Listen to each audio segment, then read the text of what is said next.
Hello বন্ধুরা, আজকে আমরা চলে এসেছি চুঁচুড়া স্টেশনের কাছেই একদম রাইস রিসার্চ স্টেশন। এখানে প্রতি সোমবার একটি করে হাট বসে। হাটটি বসে হচ্ছে সোমবার দুপুর 3টে নাগাদ। দেখতে পাচ্ছেন আজকে যেদিন চলে এসেছি সেখানে প্রচণ্ড বৃষ্টি হওয়ার জন্য এখনও সেইভাবে হাটটা বসতে পারেনি।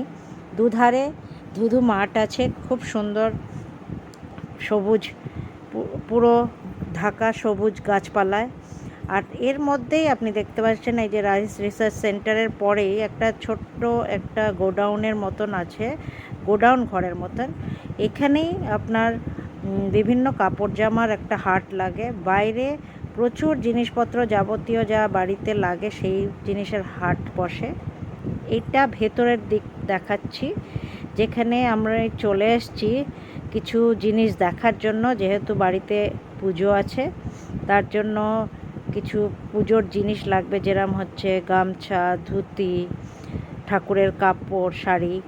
তো সেই জন্য এখানে চলে এসেছি। এখানে আপনি পাবেন সালোয়ার কামিজ, স্যুট, নাইটি, বাচ্চাদের জামা কাপড়, টাওয়েল, গামছা, যাবতীয় যা যা জামা কাপড় লাগে নিত্য প্রয়োজনীয় সেই জিনিস পাবেন অত্যন্ত রিজনেবল প্রাইসে। আমি এখান থেকে কেনাকাটার জন্য গামছা কিনে নিয়েছি, ঠাকুরের ধুতি কিনলাম, আর ঠাকুরের শাড়ি কিনলাম।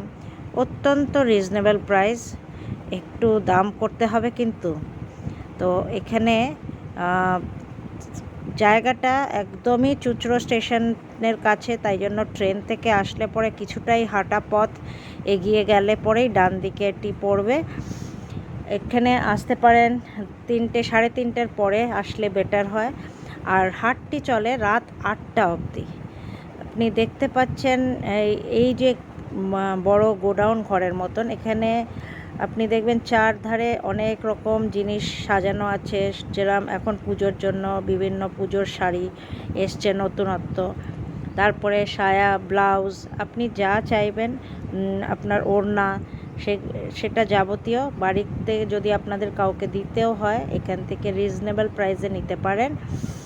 তো এখানে দেখতে পাচ্ছেন এখনও জাস্ট হাট বসেছে, তখনই এসছি। আর আজকে বৃষ্টির দিন বলে ভিড় নেই, খুবই খালি পেয়েছি জায়গাটা। তো দেখতে পাচ্ছেন এরম সারি লোক শাড়ি নিয়ে বসে আছে। আর প্রচুর জিনিস, আপনি অনেকটা টাইম নিয়ে এখানে এসে এই জায়গাটা দেখতে পারেন। আর নিশ্চয়ই আপনার কিছু না কিছু নিশ্চয়ই পছন্দ হবে।